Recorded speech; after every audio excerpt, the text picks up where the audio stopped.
Good morning, everyone. Welcome you all to the India-Korea Policy Dialogue.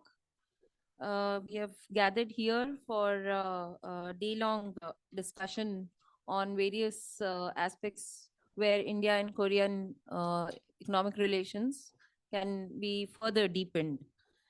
We have with us on the dais Professor Nagesh Kumar, Director, ISID, Dr. Namhoon Kwon, President KIET, His Excellency Mr. Lee Sung-go, Ambassador of Republic of Korea to India.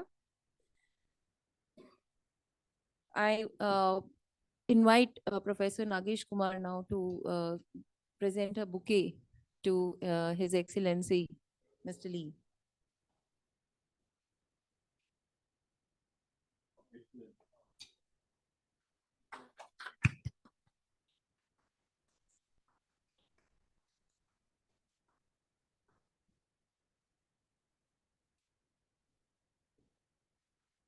Sir, Professor Nagesh, I would also invite you to present a bouquet to Dr. Namhoon Kwon, President KIET.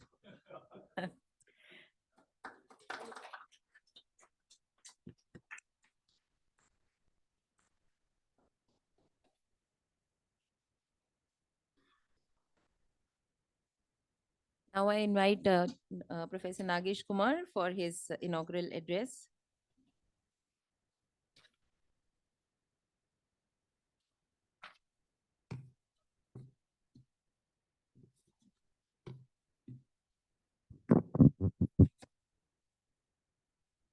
Your Excellency, Mr. Lee Sung-go, the Ambassador of Republic of Korea in India, and also because you have recently taken up this assignment, welcome to India and welcome to ISID. Dr. Namhoon Kwon, President of Korea Institute of Industrial Economics and Trade, members of KIET delegation and also KIET colleague, and all my colleagues and distinguished friends, it's a privilege to welcome you to this India-Korea policy dialogue on deepening India-Korea economic partnership in the context of supply chain restructuring, which is jointly organized by ISID and Korea Institute for Industrial Economics and Trade.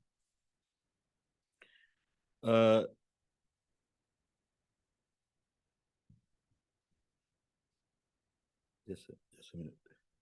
Yeah.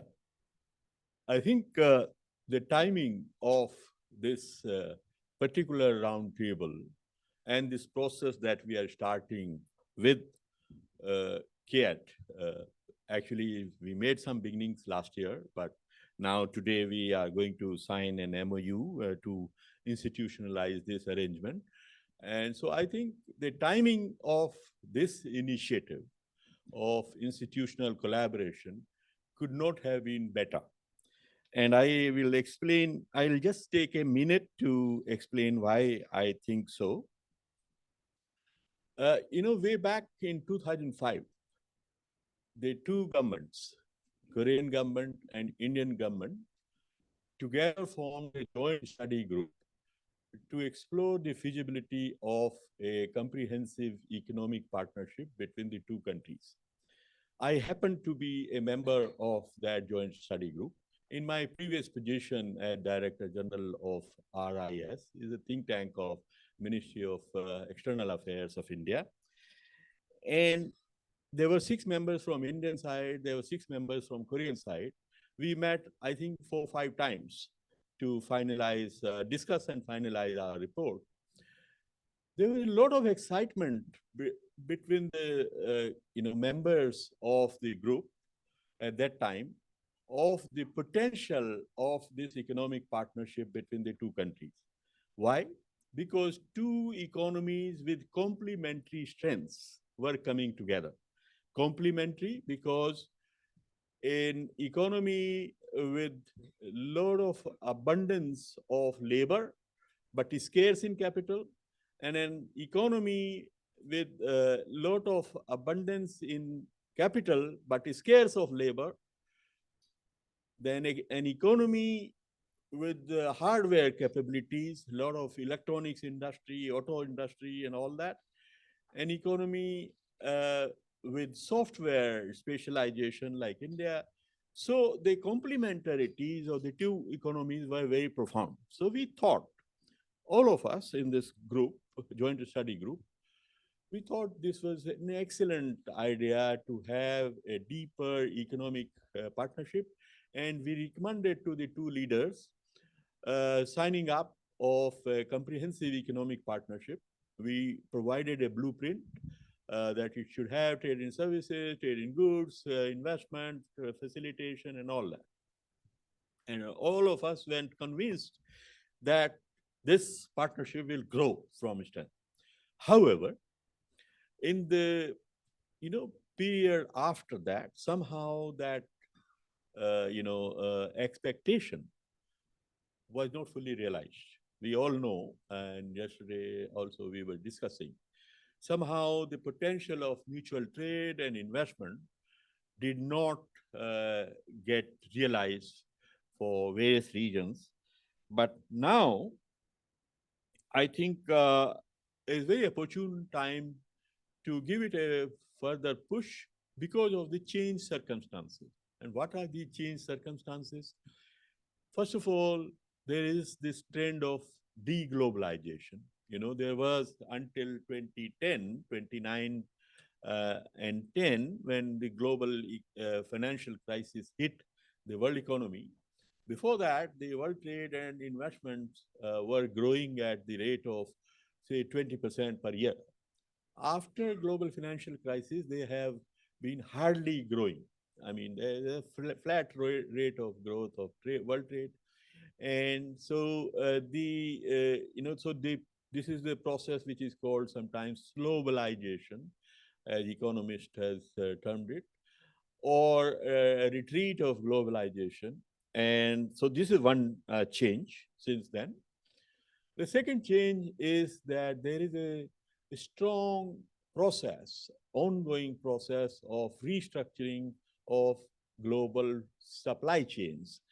After the disruptions which we faced in the COVID time, companies globally realize that it is not good to put all your eggs in one basket or put all your manufacturing in one place or one country. So if something happens, the disruption of supply chains can be very, very problematic. So they are trying to diversify the supply chains and moving to different locations. So I think Korean companies, I'm sure, are also looking into diversification of the supply chains, their supply chains, away from China, where they are largely concentrated. And the third factor is that after years of relative neglect of manufacturing sector, government of India in the last 10 years has realized that for creating decent jobs for our youthful population, we need to push and foster manufacturing sector. So there was a initiative called Make in India. Then it was supplemented by production linked incentives and a lot of reforms to ease the ease of doing business, was to improve the ease of doing business in India. And number of companies from around the world have come forward to localize their production to India, including Apple. So they are producing now 15% of their global iPhones in India. The plan by 2025 is 25%, and they are also deepening their vertical integration. So I think in that context, this potential which remained unfulfilled of India-Korea partnership, I think there is now time that we can give it a push and we may be able to achieve the fulfill or exploit or tap the potential that we have. So in that context, last year when we met in Korea, when we met in Korea last year and discuss some of the opportunities for collaboration between India and Korea, we thought we should have an institutional arrangement to facilitate this exploitation of synergies. And so KIET and ISID set up an MOU for a regular interaction, joint research, and policy dialogues such as this. So I'm very happy that Dr. Kohn brought his delegation to ISID to formalize this process. And Excellency, your presence here today gives us this, indication that you and the government of Korea are deeply committed to strengthening this economic partnership between, the two countries. I'm also happy that our ambassador, Indian ambassador in Korea, has sent a very nice video message. He sent his greetings to you, Your Excellency, and to the KIET delegation. He said that he had a very productive meeting with Dr. Kwon recently, and he is looking forward to supporting and this partnership between KIET and ISID. And he has told me to keep him posted of the recommendations and the outcomes of this exchange that we are starting. So with these words, I want to welcome Excellency and all of our colleagues from Korea once again. And I'm really looking forward with a lot of excitement, and my colleagues share that excitement of working with KIET and to foster this partnership between India and Korea. Thank you very much.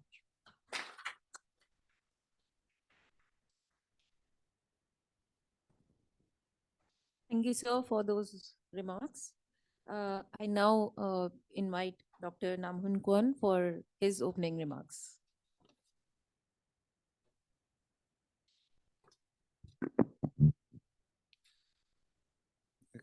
Greetings to all of the attendees at today's India-Korea Policy Dialogue.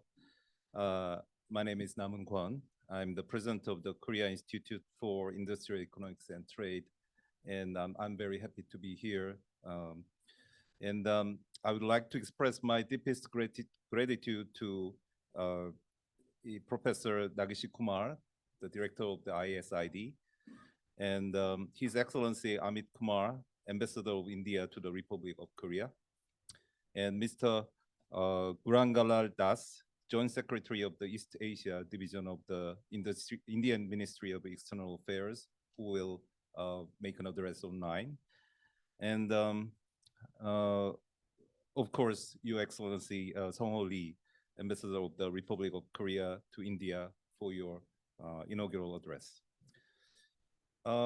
In this period of intensifying strategic competition and fragmentation in the global society, cooperation of all types, and especially industrial cooperation, as a joint response to major international issues that we face, is very important than ever. And as Professor Kumar said, yesterday we talked a lot, and I completely agree with Professor Kumar about what he said. And today, I have to say that I agree completely with Professor Kumar. And in saying that the Korea and India are very complementary with each other, and but it has not been measuring up to our expectation in terms of our trade and investment. But this is the right time that we would have more collaborations and increased support by each country, and to become a real partner. And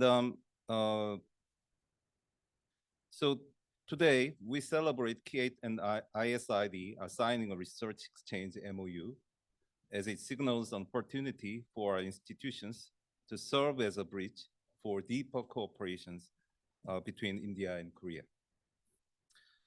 I'm also very delighted that we will have a very insightful and useful policy dialogue today about very important and very interesting subject.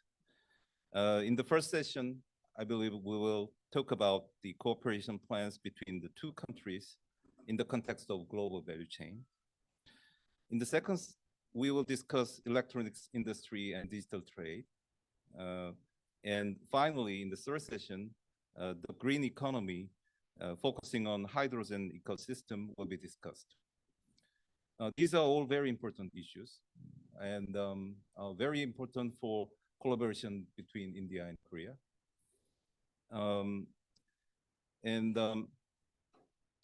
We will have some very constructive and the useful insights to promote collaboration between two countries. Once again, I would like to express my deepest gratitude to all presenters and discussants and participants today. Your participation is what lends meaning to the exchanges between our institutions and will help form a cornerstone of cooperation between two countries. Thank you for attending. I expect you all to contribute to this dialogue with insightful discussions and constructive comments. Thank you very much.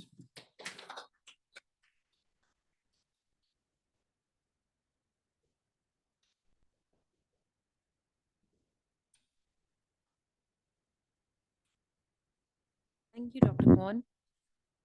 We now have a video address by His Excellency Mr. Amit Kumar, Ambassador of India to Republic of Korea.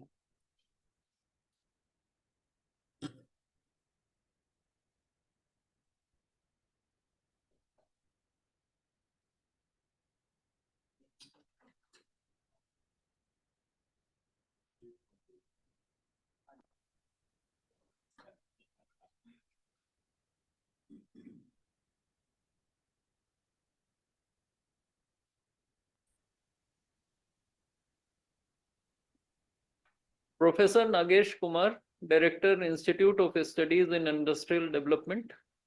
Dr. Kwon Nam-hun, President, Korea Institute of Industrial Economics and Trade. His Excellency Mr. Lee Sung-ho, Ambassador of the Republic of Korea to India. Distinguished guests, Namaste, Annyeong Hashimnika. At the outset, I congratulate ISID and KIET for organizing this very timely India-Korea policy dialogue.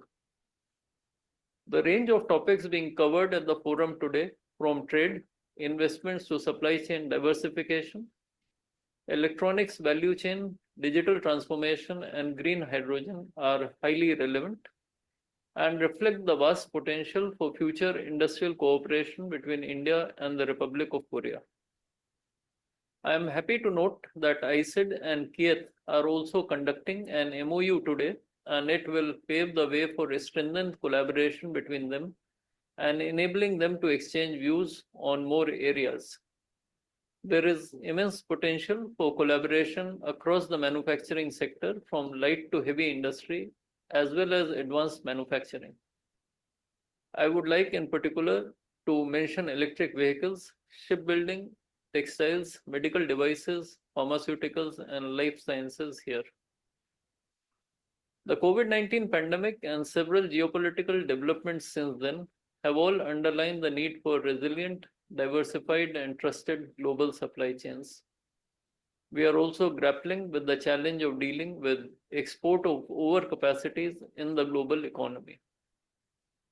It is therefore imperative that India and South Korea, two leading G20 members and economies, work together, not only in ensuring supply chain resilience, but also technology security. Let me highlight a few trends in the Indian economy. Currently ranked as the 5th largest economy, India is projected to overtake Japan and Germany to become the 3rd largest economy within 5 years. Our economy, which is close to $4 trillion, grew at a rate of 8.2% in the last financial year and is expected to register 6.5% to 7% growth in the current financial year. The stock market capitalization in India has also overtaken that of Hong Kong. India remains a bright spot in the otherwise gloomy projections for the global economy. As per several independent assessments, India has the potential to continue growing at relatively fast rates for the next 2 decades. Thus, the growth opportunities unfolding in India offer avenues for investment and collaboration for foreign businesses across manufacturing, construction, logistics, energy, and infrastructure sectors. We would like to welcome more Korean companies to partner with us. The growth and resilience that we see in the Indian economy is a consequence of government's intent, commitment, and several policy initiatives over the last decade.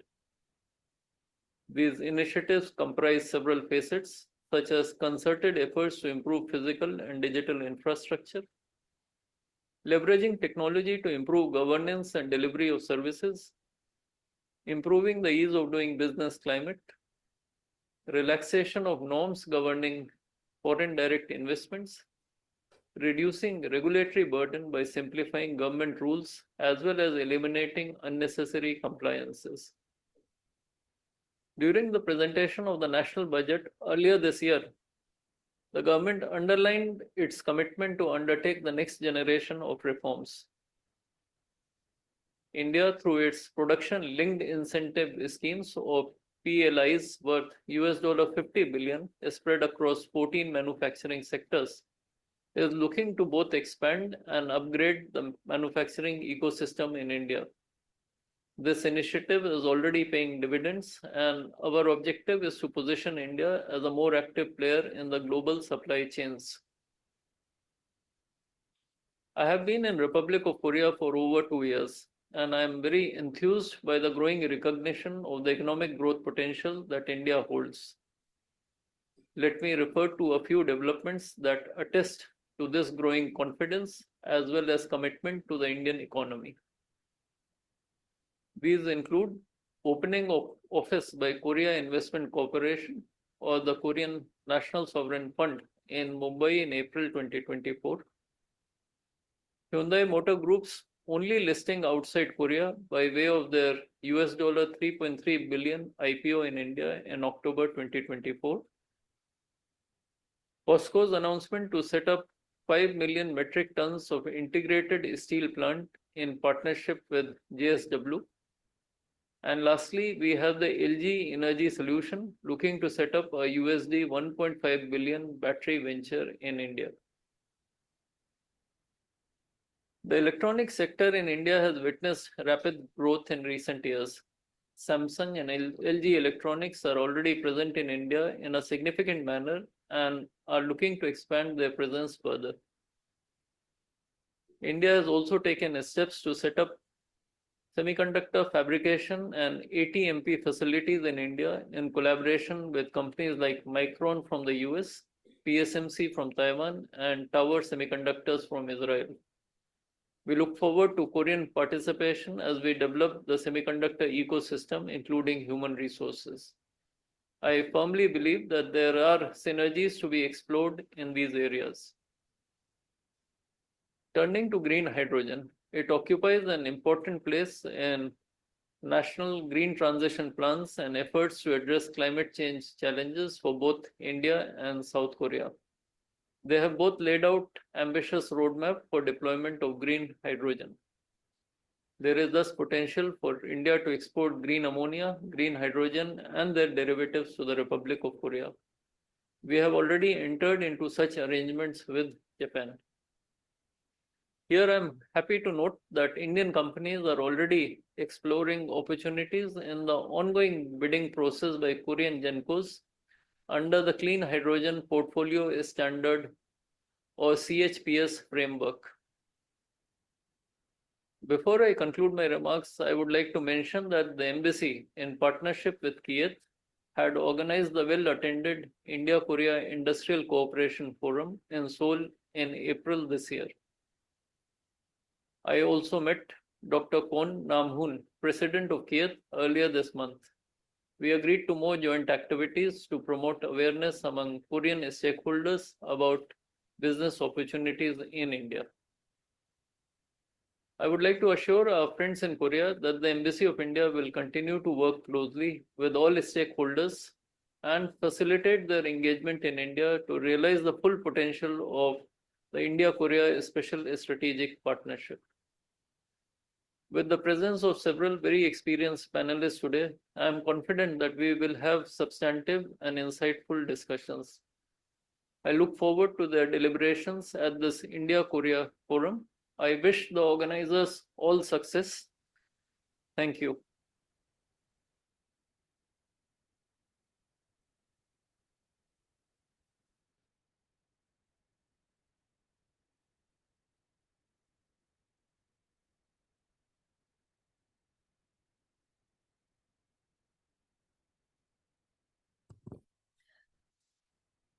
We thank His Excellency Mr. Amit Kumar for this comprehensive address. Now I call upon His Excellency Mr. Lee Sung-gu, Ambassador of Republic of Korea to India, for his inaugural address. Sir.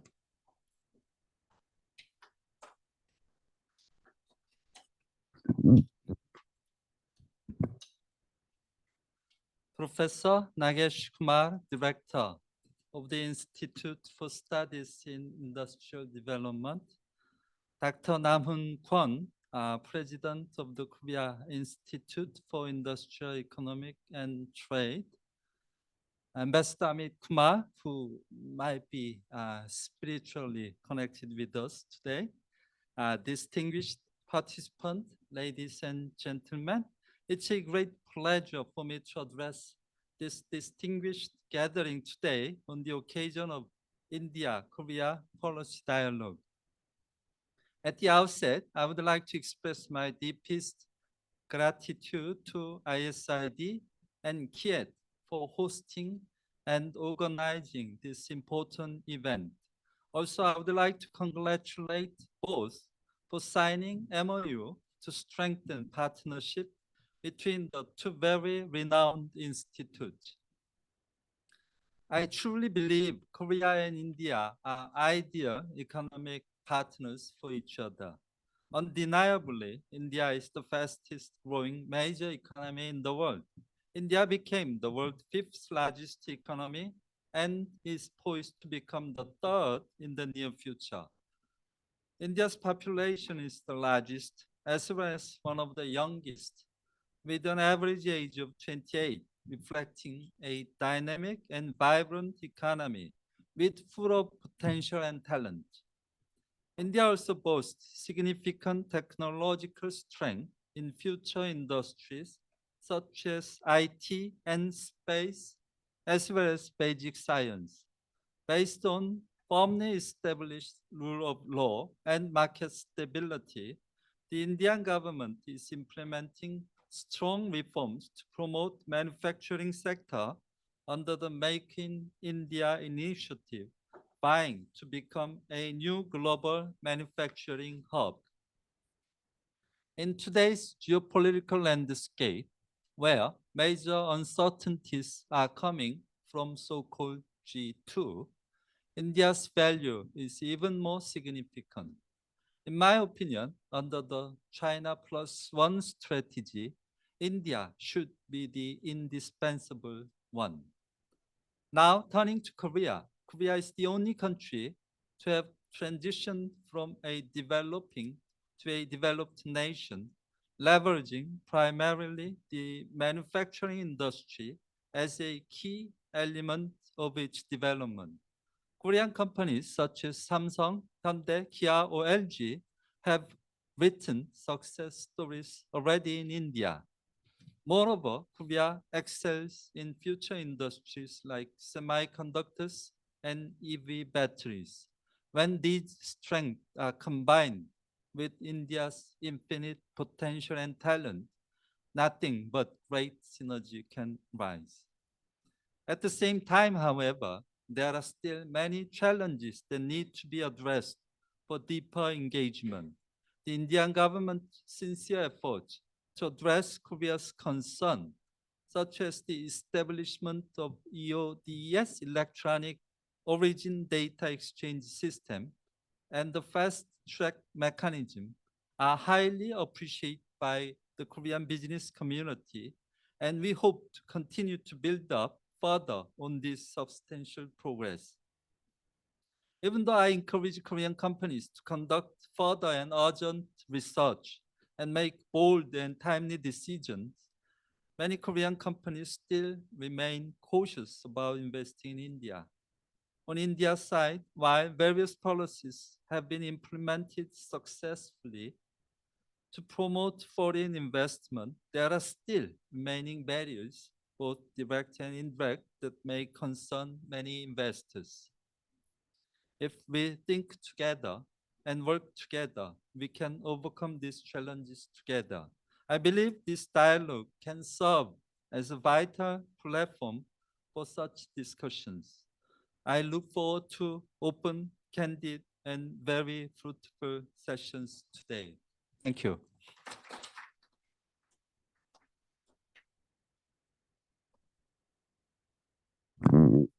Thank you, Your Excellency, for this inaugural address. In order to strengthen the partnership further, we would now be having a ceremony for signing the MOU.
I request our delegates on the dais for a group photo, and that will be followed by another photo with the entire team.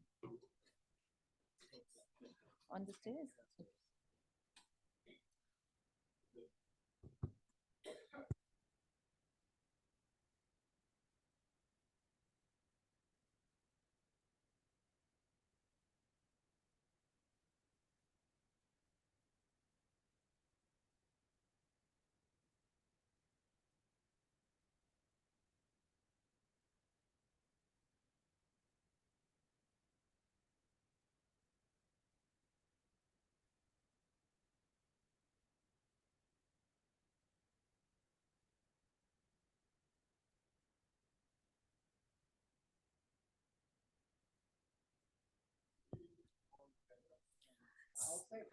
Sir, yeah, we'll assemble a place outside for the entire, because this place will fall short.